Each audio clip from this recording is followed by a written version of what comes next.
Assalamualaikum warahmatullahi wabarakatuh. Kemarin kalian telah mempelajari terkait dengan eh, resultan vektor, penjumlahan vektor, dan juga perkalian vektor, dot, dan cross.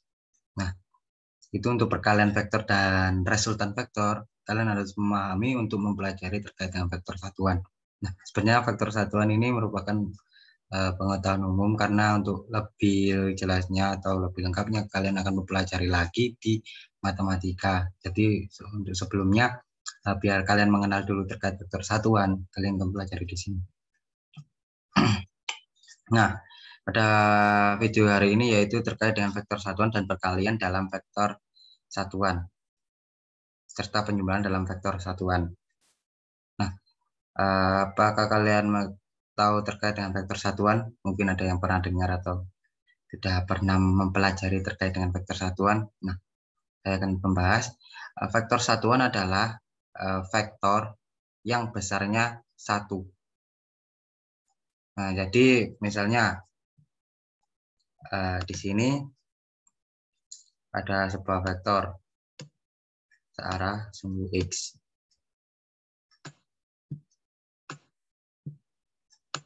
Nah, ini merupakan vektor 4 satuan karena besarnya adalah 4. Nah, karena kesatuan per satu satuan. Nah, seperti itu.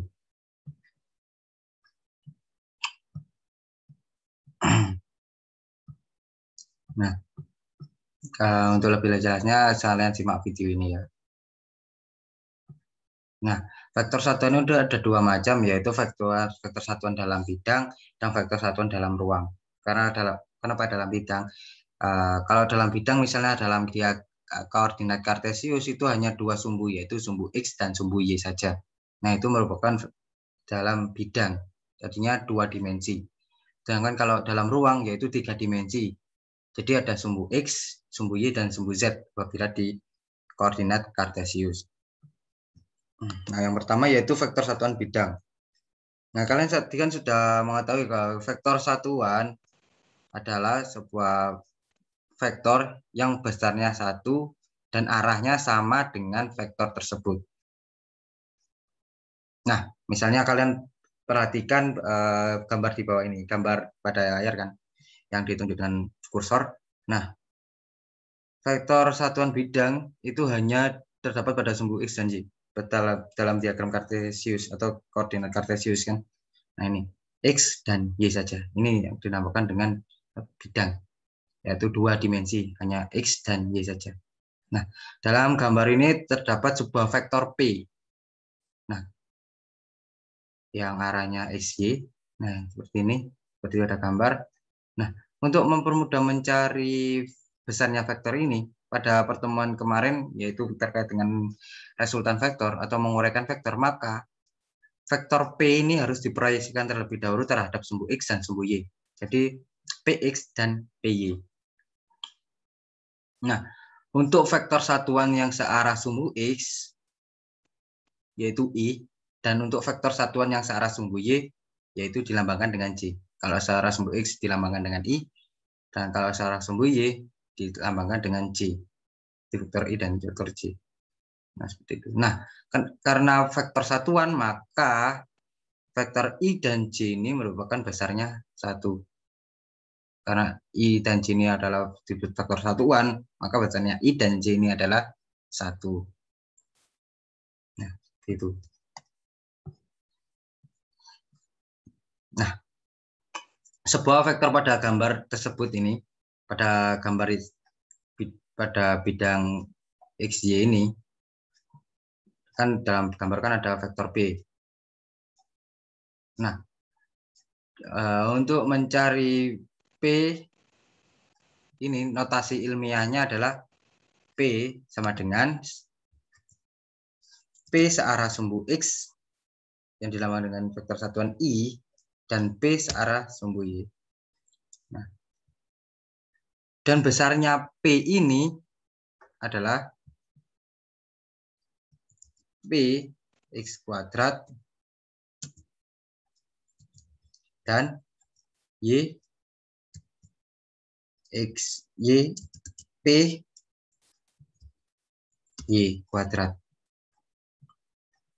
Nah, besarnya P ini sama dengan akar dari PX kuadrat dan PY kuadrat. Nah, tetapi untuk notasi ilmiah dari vektor P ini sama dengan PXI ditambah dengan P yang searah sumbu Y, J. Vektor satuan I dan vektor satuan J. Nah, ini yang melambangkan dengan arah dari vektor tersebut. Nah, seperti itu. Nah, misalnya ada sebuah soal dalam suatu bidang X, Y, berarti kalau hanya X dan Y saja berarti kan dua bidang. Terdapat sebuah vektor P sama dengan 4I ditambah 3J. Tentukan besar vektor P dan arah vektor P. Yang diketahui P berarti kan 4 ini adalah P terhadap sumbu X. Karena ini gampangan dengan I kan. Berarti I kan searah sumbu X. Berarti 4 ini adalah vektor P yang searah sumbu X. Dan 3 ini adalah vektor P searah sumbu Y. Karena dilambangkan dengan vektor satuan J. Nah, ini adalah gunanya atau fungsi dari vektor satuan. Untuk mengetahui arah dari vektor tersebut.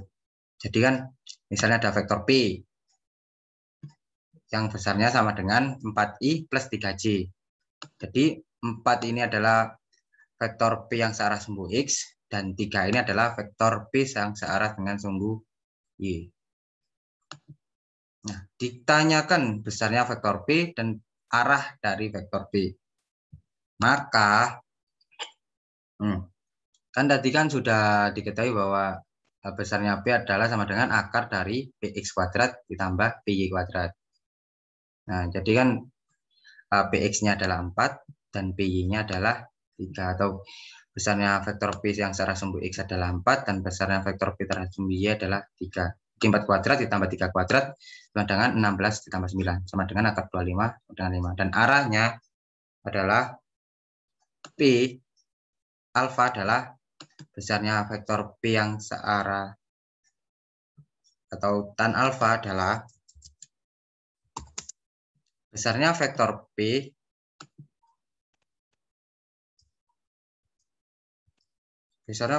yang searah sumbu Y dibagi besarnya vektor P yang searah sumbu X. Kenapa dapat seperti ini? Kan pada gambar ini kan misalnya gambarnya kan ini. Vektor P, ini berdasarkan vektor P. Yang searah sumbu X adalah tadi 4 dan yang searah sumbu Y adalah 3. Kan untuk mencari alfa dari ini, alfa dari atau arah dari vektor P, kan menggunakan rumus trigonometri. Masih ingat kan tan alfa atau tan sudut dari sudut alfa dari P ini kan besarnya depan dari sudut, yaitu yang sejajar dengan sumbu Y. Jadi tan PY dibagi dengan PX yang berada di samping sudut. Kalau lebih mudahnya kalian bisa mengingat dengan kata tan depan per samping dan cos samping per miring, sin depan per miring. Seperti itu. Jadi ini depannya, ini miringnya, dan ini sampingnya. Nah, kita lanjut ke materinya. Kita contoh soalnya yang tadian. Nah, tan alfa adalah PY per PX. Dan yang searah sumbu Y, P yang searah sumbu Y adalah 3 dan P yang searah sumbu Y 4, 3 per 4. Jadi kalau menggunakan kalkulator menjadi arcs tan min. Nah, jadi nanti akan diketahui bahwa alfanya adalah 37 derajat. Yang selanjutnya adalah vektor satuan ruang. Nah, sebenarnya ini vektor satuan ruang ini sama saja dengan vektor satuan bidang. Tetapi ada pertambahan sumbu, yaitu sumbu Z. Nah, kalau vektor satuan bidang itu kan 2 dimensi ya, yaitu hanya pada sumbu X dan Y. Sedangkan 2. Tetapi kalau vektor satuan ruang, itu ada 3 dimensi. X, Y, dan juga Z. Nah, ini yang membedakan. Tadi kan sudah diketahui yang searah sumbu X dilambangkan dengan vektor satuan I dan yang searah sumbu Y dilambangkan dengan vektor satuan J, dan searah sumbu Z dilambangkan dengan vektor satuan K. Jadi ada tambahan vektor satuan K pada sumbu Z. Seperti itu. Dan besarnya IJK ini adalah sama dengan 1. Itu. Nah, untuk notasi ilmiahnya, vektor P berarti P pada sumbu X ditambah dengan P terhadap sumbu Y dan P terhadap sumbu Z. Nah, notasi ilmiahnya adalah seperti ini. Dan besarnya adalah PX kuadrat ditambah dengan P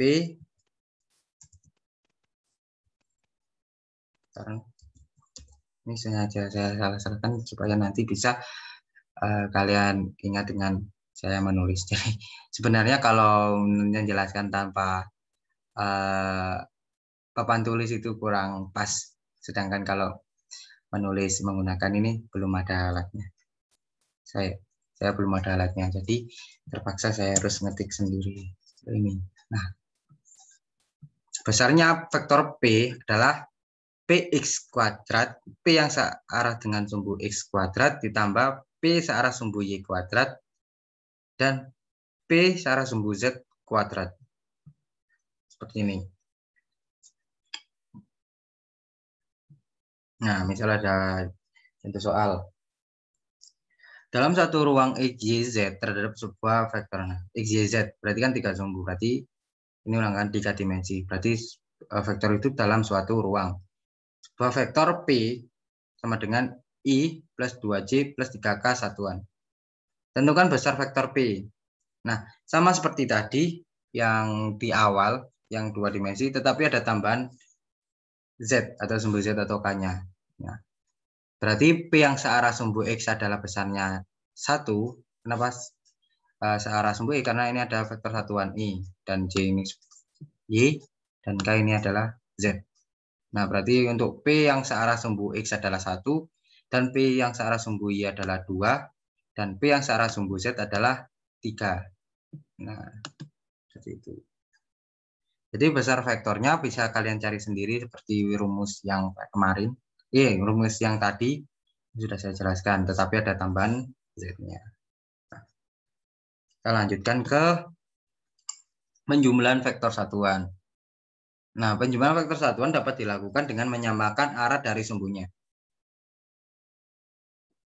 Nah, pada contoh soal, misalnya ada 2 buah vektor. A sama dengan 1I ditambah 2J, dan vektor B adalah 2I plus 3J. Maka besar jumlah dari A plus B adalah yang searah sumbu X. Kan ini kan yang melambangkan searah sumbu X. Vektor satuan yang melambangkan yang searah dengan sumbu X. Berarti kita jumlahkan yang sama. 1I ditambah 2I dan 2J ditambah dengan 3J. Nah, berarti kan 3I, 1 tambah 2 kan 3. Dan 2 tambah 3 kan 5. Berarti 3I plus 5J. Itu besarnya. Nah, misalnya ini ada lagi. Gimana kalau dikurangi? Misalnya vektor A 2I min 3J. Dan vektor B 3I plus 4J. Maka penjumlahannya, penjumlahan A plus B sama dengan 2I ditambah 3I. Berarti kan 5I. Dan min 3J tambah 4J. Berarti kan 1J positif. Nah, seperti itu. Mudah kan? Begitu juga kalau yang dengan pengurangan, tinggal dikurangi saja. Seperti itu.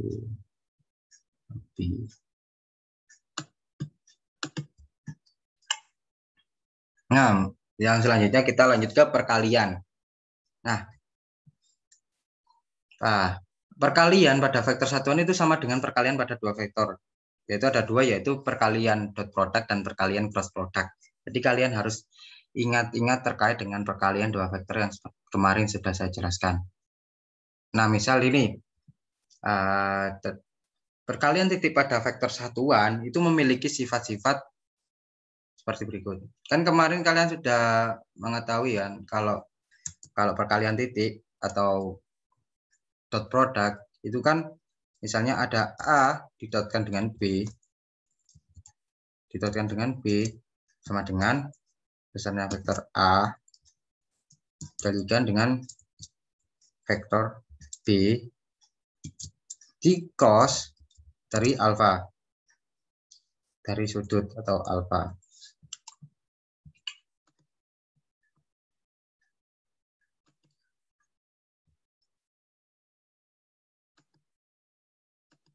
Nah, kalian kemarin kan sudah mengingat terkait ini kan.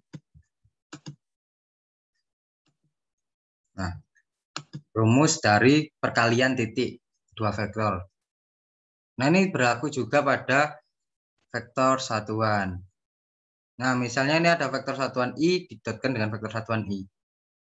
Kan tadi vektor satuan adalah vektor yang besarnya 1. Berarti kan besar dari vektor I adalah 1 dan vektor I adalah 1.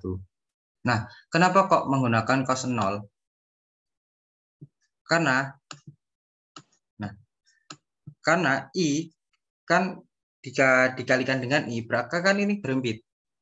I dikalikan dengan I didotkan dengan I, kan berhimpit. Maka besar sudutnya antara I dan I kan 0. Karena sejajar. Berarti sudutnya adalah 0. Sudut yang dibentuk dua vektor kan I dot I, kan searah, berarti kan 0. Nah, kalau I dan J, ini kan 90, ini kan ada tegak lurus. Tidak searah, maka tegak lurus. Nah, ini merupakan 90 derajat. Nah, tapi kalau I dot I 0. Nah, cos 0 adalah 0. Cos 0 adalah 1. Seperti itu. Maka jadi I dot I itu sama dengan 1. Karena apa? Cos 0 adalah 1. Berarti 1 kali 1 kali 1 kan 1. Nah, berikut juga dengan J dan K. Karena kan J dot J itu kan searah. Jadi cos 0. Cosnya sudut yang dibentuk kan 0. Jadi kan searah. Sama dengan 1. Berikutnya juga K. Jadi kalau perkalian titik pada vektor satuan, nah ini yang perlu diingat. Perkalian titik pada vektor satuan sejenis sama dengan 1. Melainkan kalau perkalian titik pada vektor satuan yang tidak sejenis sama dengan 0. Kenapa kok 0? Nah, misalkan I didotkan dengan J, ini kan beda jenis. Kalau I didotkan dengan I kan sejenis. Nah, kalau I didotkan dengan J kan beda jenis. Kan membentuk sudut 90 derajat. Juga yang J dengan K, ini kan membentuk sudut 90 derajat, dan K dan I kan membentuk sudut 90 derajat. Nah, kok 90 derajat itu adalah 0. Jadi 1 kali 1 kali 0 itu sama dengan 0. Nah, seperti itu.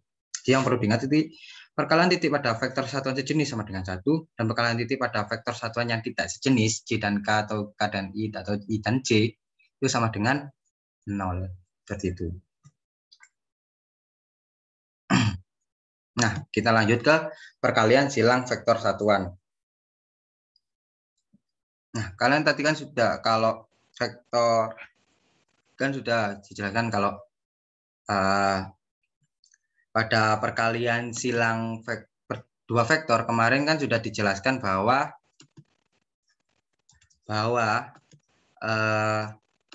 menggunakan rumus persamaan seperti ini kan. A dikroskan dengan B sama dengan besarnya A B sin dari alfa.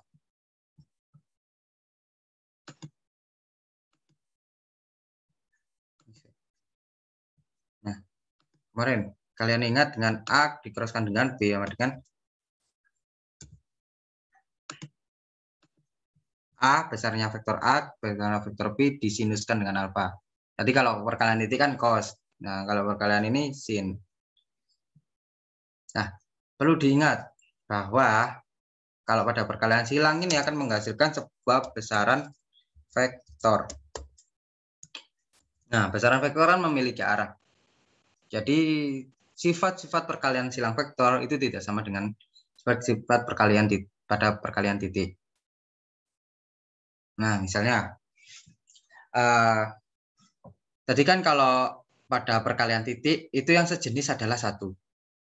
Tetapi kalau pada perkalian silang yang sejenis itu 0. Karena apa? Karena yang sejenis itu kan berhimpitan atau sejajar. Maka kan sudutnya 0. Jadi sinus 0 itu adalah 0. Beda kalau cos 0 adalah 0, cos 0 adalah 1, dan kalau sin 0 adalah 0. Nah, jadi kalau yang sejenis itu adalah 0 pada perkalian silang, tapi kalau pada perkalian titik, yang sejenis itu adalah 1. Jadi perlu diingat dan dipahami. Kenapa kok bisa 1, kenapa kok bisa 0. Nah, seperti itu. Nah, tetapi kalau yang beda jenis itu tidak sama. Itu ada aturan. Karena apa? Karena perkalian silang itu kan menghasilkan vektor, jadi ada arahnya. Nah, kalau I dan J, nah pada aturan silang itu ada jika arah perkalian searah putar jarum jam itu bertanda negatif, dan jika arah perkalian melawan arah jarum jam itu bertanda positif. Nah, misal J didotkan dengan I, berarti kan searah dengan jarum jam. Nah, ini ibaratkan kalian bisa membayangkan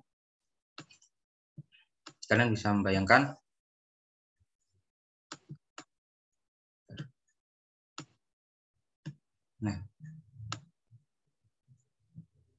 saya tata dulu.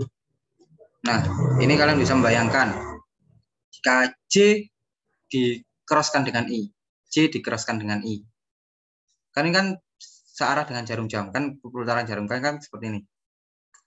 Nah, kalau berlawanan kan seperti ini. Kalian bisa membayangkan kan? Nah, kalau J dikeroskan dengan I, itu searah jarum jam, berarti bertanda negatif. Berikut juga I dan dikeroskan dengan K, itu kan bertanda searah jarum jam, berarti kan bertanda negatif. Berikut juga yang K.J. Nah, tetapi kalau J didotkan dengan K, itu bertanda positif. Nah, kan kalau pada perkalian sejenis, perkalian silang, I.I.J.J dan K.K, I cross I, J cross J dan K cross K, itu kan sama dengan 0. Nah, kalau I cross dengan K, itu sama dengan min 1. K cross dengan J, min 1, dan J cross dengan I, sama dengan min 1. Kenapa? Karena pada aturan awalnya yaitu yang searah jarum jam itu bertanda negatif dan yang berlawanan dengan jarum jam itu adalah bertanda positif. Nah, sedangkan sinus dari sudut 90 sudut dari yang dibentuk dua vektor I dan J ini adalah 90 derajat, begitu juga I dan K dan J 90 derajat, kan sin 90 sama dengan 1. Nah, itu berarti kan bertanda atau menghasilkan 1 kan sama dengan 1. Nah, untuk menentukan arahnya apabila J.I sama dengan min K dan K cross J sama dengan min I atau min 1. Seperti itu. Nah, itu yang perlu kalian pahami. Nah, jadi dari penjelasan itu bahwa I.J itu kan berlawanan dengan arah sumbu jam. Berarti kan bernilai positif, berarti sama dengan K atau 1. Kalau I cross I sama dengan J, dan I cross J sama dengan K cross I sama dengan J, dan J cross K sama dengan I. Nah, seperti itu. Nah, apabila berlawanan J cross I sama dengan min K cross J sama dengan min I, J cross I sama dengan min K, seperti itu. Nah, perlu kalian pahami. Nah, sebenarnya untuk lebih mudah kalian akan mempelajari terkait dengan metode determinan.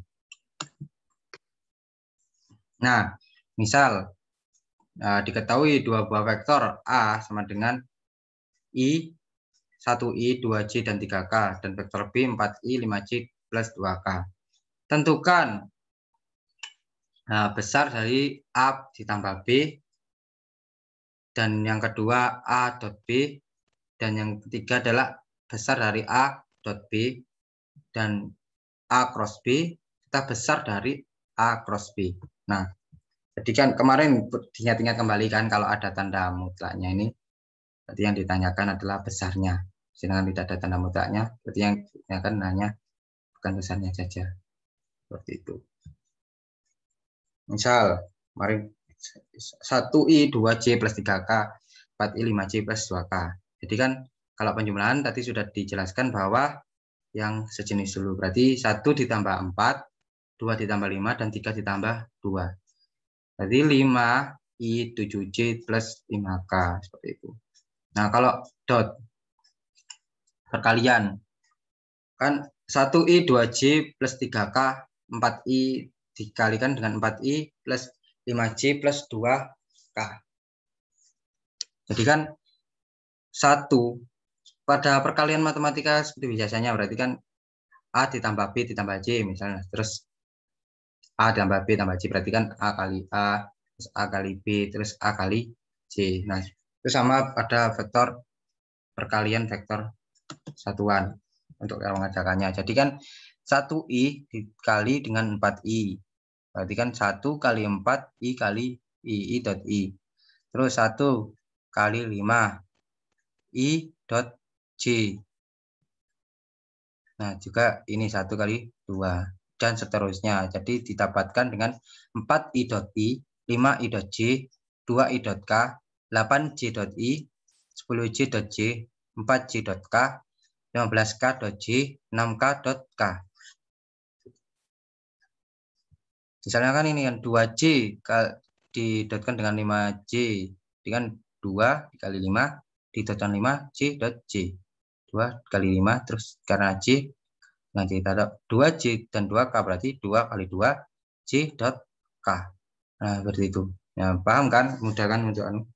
Nah, untuk besarnya dari A dot B, maka 4 I dot I kan tadi kalau perkalian dot yang sejenis adalah 1, tadi 4 tambah 5 I dot J kan tidak sejenis, berarti kan nilainya 0. I dot K kan tidak sejenis sama dengan 0. J dan I kan tidak sejenis sama dengan 0. Dan J dot J kan sejenis 1. Nah, seperti itu. Jadi didapatkan 4 ditambah 0, tambah 0, tambah 0, ditambah 10, tambah 0, 0, 0, tambah 6. Sama dengan, coba. Jadi besar total dari A dot B dari perkalian ini adalah sama dengan 20. Nah, untuk yang A cross B, ya akan kalian kerjakan sendiri di buku catatan. Itu. Nah.